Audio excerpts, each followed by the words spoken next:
السلام علیکم ورحمۃ اللہ وبرکاتہ۔ الحمدللہ رب العالمین والصلاة والسلام علی اشرف الانبیاء والمرسلین نبینا محمد وعلی آلہ وصحبہ اجمعین، اما بعد۔ آج 22 جنوری 2021 بروز جمعہ جامع عبدالرحمن بن ابراہیم ابو حیمد میں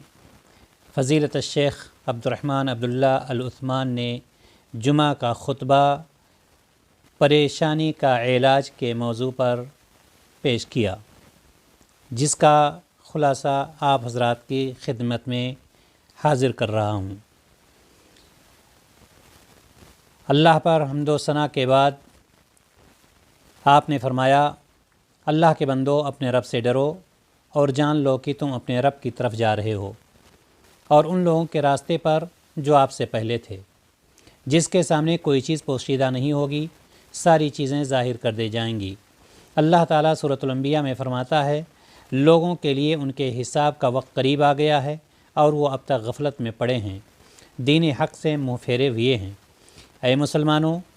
دل کو آرام و سکون پہنچانا اور اس کی پریشانیوں اور بے چینیوں کو دور کرنا سب سے اہم مقصد اور خاص ہدف ہے، جسے حاصل کرنے کے لیے لوگ کوششیں کرتے ہیں۔ اور اللہ جس کے سینے کو اسلام کے لیے کھول دے اور اس کا دل ایمان سے معمور ہو جائے تو اس کے نفس کو سکون مل جاتا ہے اور اللہ کی طرف سے اسے سکون و اطمینان حاصل ہوتا ہے اور اس کا دل خوش ہو جاتا ہے، جیسا کہ اللہ تعالیٰ سورۃ الفتح میں ارشاد فرماتا ہے، اسی نے مومنوں کے دل میں سکون و اطمینان اتار دیا تھا تاکہ ان کے ایمان سابق میں مزید ایمان کا اضافہ ہو جائے۔ اور آگے سورۃ البقرہ میں فرمایا، جو لوگ میری ہدایت کی پابندی کریں گے انہیں نہ تو کوئی خوف لاحق ہوگا اور نہ ہی وہ کسی غم میں مبتلا ہوں گے۔ اور اگر کوئی شخص صاحب ایمان، پختہ عقیدہ،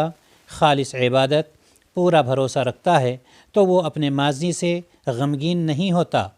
اپنے موجودہ حالات سے پریشان بھی نہیں ہوتا اور نہ ہی اپنے مستقبل سے خوف کھاتا ہے۔ وہ جانتا ہے اللہ جو چاہے گا وہ ہوگا اور جو نہیں چاہے گا وہ نہیں ہوگا، جیسا کہ سورۃ الحدید میں اللہ تبارک و تعالیٰ نے فرمایا،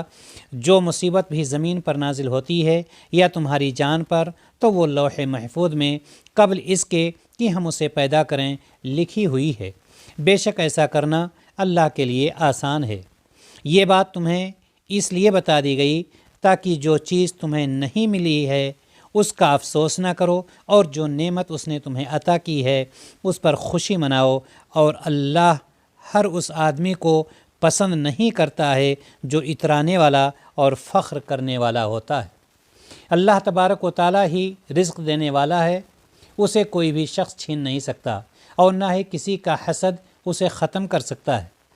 مسلمان ہمیشہ اللہ تعالیٰ پر بھروسہ کر کے رزق حاصل کرنے کے اسباب کو اپناتا ہے، جیسا کہ اللہ تعالیٰ نے سورۃ الذاریات میں ارشاد فرمایا، اور آسمان میں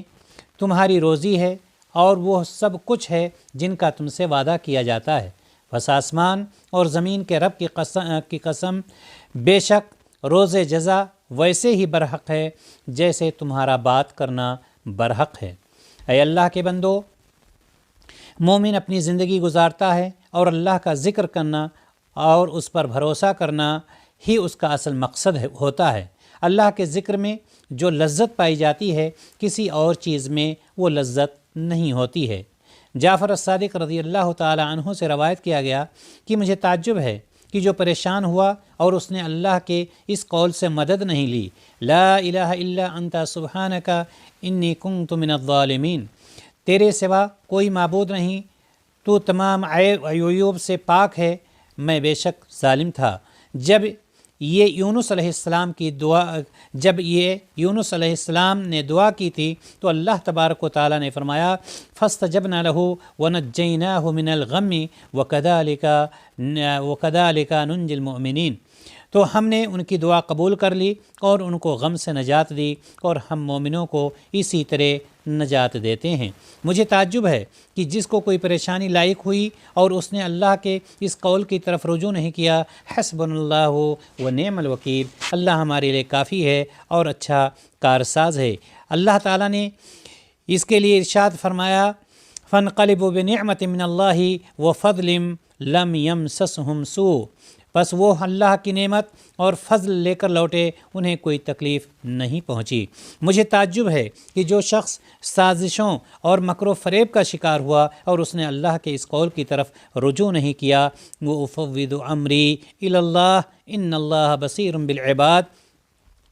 اور میں اپنا معاملہ اللہ کے سپرد کرتا ہوں، بے شک اللہ اپنے بندوں کے حالات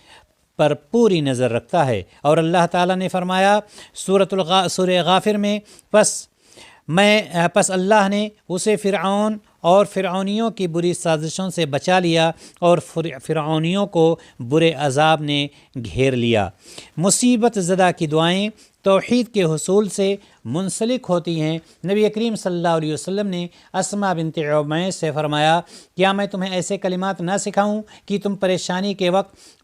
پڑھتی رہو؟ اللہ ربی لا اشرک بہ شیئا، اے اللہ، اللہ میرا رب ہے، اللہ میرا رب ہے، میں اس کے ساتھ کسی چیز کو شریک نہیں کرتا ہوں۔ اللہ کے بندو، ان ساری چیزوں کو ایک ساتھ جمع کرتی ہے اللہ رب العزت کی کتاب، اس لیے کہ وہ کتاب نور ہے، رحمت ہے، اور تمام بدنی، نفسی، ظاہری اور باطنی امراض کے لیے شفا ہے۔ جیسا کہ اللہ تبارک و تعالیٰ نے سورۃ الاسراء میں ارشاد فرمایا، وَنُنَزِّلُ مِنَ الْقُرْآنِ مَا هُوَ شِفَاءٌ وَرَحْمَةٌ لِّلْمُؤْمِنِينَ، اور ہم قرآن میں بعض ایسی چیزیں نازل کرتے ہیں جو مومنوں کو شفا دینے والی اور ان کے لیے باعث رحمت ہوتی ہے۔ اور سورہ یونس میں فرمایا، اے لوگو، تمہارے پاس رب کی جانب سے نصیحت اور بیماریوں کا علاج آ گیا جو سینوں میں ہوتی ہیں، اور مومنوں کے لیے ہدایت و رحمت آ گئی۔ اور اگر یہ پریشانی بھلائی اور اچھے اعمال کی طرف لے جانے والی ہو تو یہ بہت بہتر ہے، بلکہ نعمت اور فضل ہے، جیسا کہ اللہ تبارک و تعالیٰ سورۃ المومنون میں ارشاد فرماتا ہے، اور جو اللہ کے لیے جو کچھ دیتے ہیں اسے دیتے ہوئے ان کے دل خائف ہوتے ہیں کہ بے شک انہیں اپنے رب کے پاس لوٹ کر جانا ہے، ایسے ہی لوگ بھلائی کے کاموں میں تیزی کرتے ہیں اور وہ ان کی طرف دوسروں سے آگے بڑھ جاتے ہیں۔ گناہ اور کمی کے خوف سے اپنا محاسبہ کرنا، اس کے لیے پریشان ہونا، یہ مومنین اور مخلص کی صفات میں سے ہے، لیکن لاپرواہی اور غفلت برتنا یہ منافق کی صفات میں سے ہے۔ مومن کو خوف رہتا ہے کہ وہ اللہ کے حقوق میں کمی نہ کرے، اور ڈرتا ہے کہ اللہ کے مخلوق پر ظلم بھی نہ کرے، جیسا کہ ابو الانبیاء ابراہیم علیہ الصلاۃ والتسلیم نے فرمایا، اللہ تبارک و تعالیٰ نے یہ نقشہ سورۃ الانعام میں کھینچا ہے، اور میں ان سے کیسے ڈروں جنہیں تم اللہ کا شریک بناتے ہو، اور تم لوگ اس بات سے نہیں ڈرتے ہو کہ تم نے اللہ کا شریک ایسی چیزوں کو بنا رکھا ہے جن کی اللہ نے تم پر کوئی دلیل نہیں اتاری ہے۔ پھر اگر جانتے ہو تو بتاؤ کہ دونوں میں سے کون سی جماعت امن کی زیادہ حقدار ہے۔ ہم اللہ تبارک و تعالیٰ سے یہ دعا کرتے ہیں کہ الہ العالمین ہمیں ساری پریشانیوں سے محفوظ رکھے اور اپنے پیارے رسول جناب محمد رسول اللہ صلی اللہ علیہ وسلم کے بتائے ہوئے طریقے کے مطابق زندگی گزارنے کی توفیق عطا فرمائے۔ وآخر دعوانا ان الحمد للہ رب العالمین۔ السلام علیکم ورحمۃ اللہ وبرکاتہ۔